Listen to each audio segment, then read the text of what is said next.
कैसा हो अगर आपको 14 महीने तक बीच समंदर में एक छोटी सी नाव पर छोड़ दिया जाए और उस नाव का कंट्रोल भी आपके हाथ में ना हो, ना ही आप किसी बाहरी दुनिया से संपर्क कर पाएं और ना ही आप 14 महीने तक किसी इंसान की शक्ल देख पाएं, ना ही आपके सर के ऊपर छत हो और ना ही सोने के लिए समतल जमीन, ना ही खाने के लिए खाना हो और ना ही पीने के लिए पानी हो, तो सिर्फ एक चीज, दूर तक फैला हुआ तूफानों से भरा नीला समंदर। कैसे सरवाइव कर पाओगे आप, और क्या आप इन भीषण परिस्थितियों में सरवाइव कर पाओगे? इसकी कल्पना मात्र ही रोएं खड़ी कर देती है कि कोई कैसे सरवाइव कर पाएगा ऐसी भीषण परिस्थितियों में। लेकिन इस वीडियो में हम जानेंगे एक ऐसे व्यक्ति के बारे में जो अनजाने में पैसिफिक ओशियन में खो गया और उसे ना चाहते हुए भी ऐसी परिस्थितियों का सामना करना पड़ा। आखिर क्या है सैल्वाडोर एल्वरंगा की कहानी?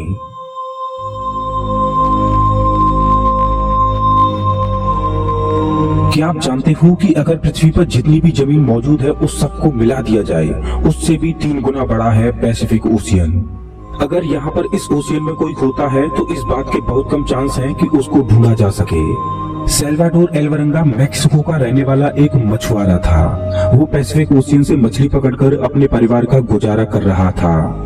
रोजाना की ही तरह 17 नवंबर 2012 को एल्वरंगा अपने एक दोस्त कोर्डोबा के साथ मछली पकड़ने के लिए समुद्र में गया।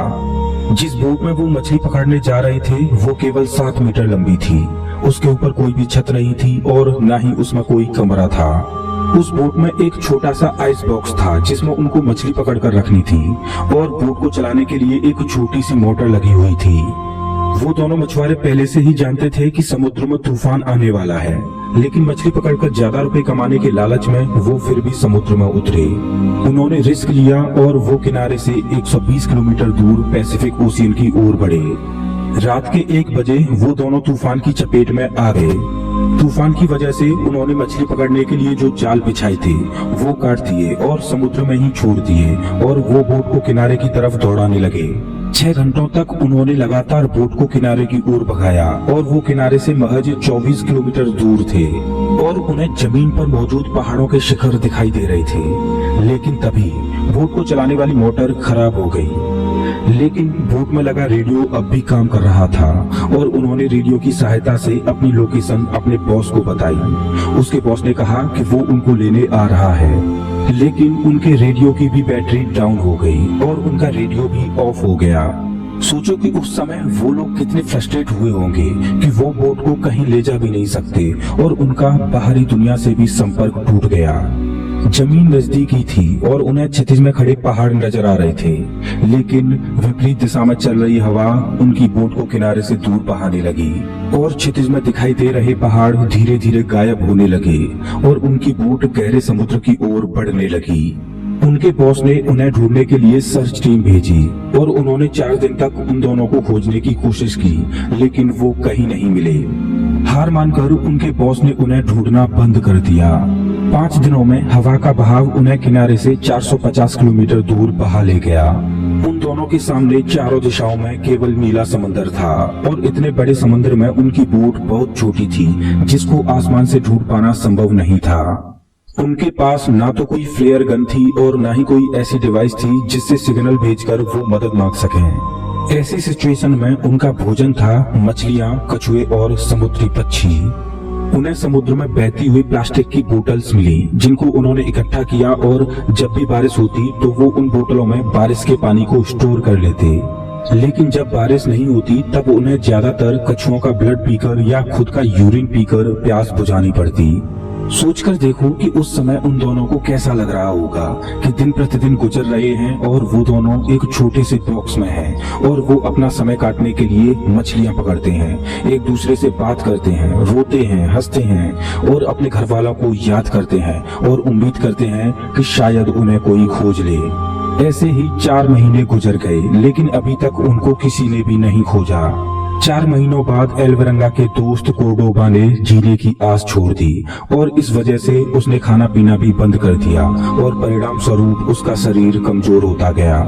कोर्डोबा इतना कमजोर हो गया कि उसकी जीवन लीला ही समाप्त हो गई। ये सोचकर रोए खड़े हो जाते हैं कि उस समय क्या बीती होगी एल्वरंगा पर। उसका इकलौता साथी भी उसका साथ छोड़कर जा चुका था। अब विशाल पैसिफिक ओशियन में एल्वरंगा अकेला था। अपने दोस्त की मौत के 4 दिन बाद एल्वरंगा ने भी जीने की आस खो दी और उसने सुसाइड करने की सोची, लेकिन एल्वरंगा का फेथ उसको ऐसा करने की इजाजत नहीं दे रहा था। लेकिन फिर एल्वरंगा ने जिंदगी से लड़ने की कोशिश की और किसी न किसी तरीके से अपने आप को जिंदा रखने के लिए सरवाइव करता रहा। अभी आप जो मैप देख रहे हो, इसमें एल्वरंगा मिडिल ओशियन में कुछ यहाँ पर था। इस एरिया में शिप कभी कभारी आया करते हैं।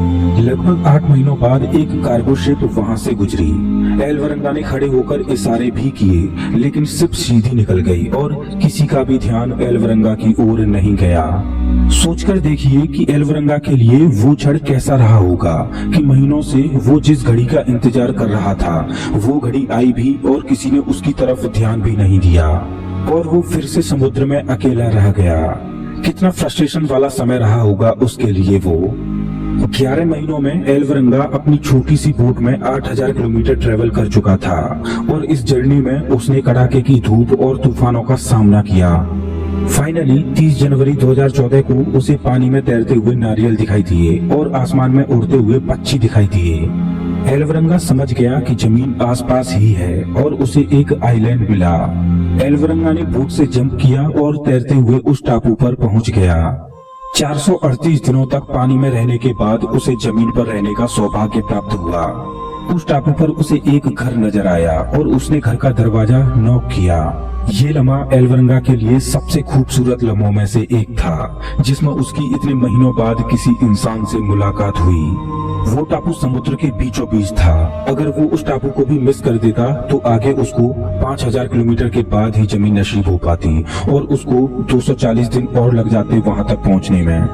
बाद में एल्वरंगा अपने घर आया और उसने अपनी इस जर्नी की किताब लिखी। जाने अनजाने में एल्वरंगा ने समुद्र में 438 दिनों तक रहने का एक ऐसा रिकॉर्ड बना दिया जिसको कोई भी इंसान तोड़ना नहीं चाहेगा।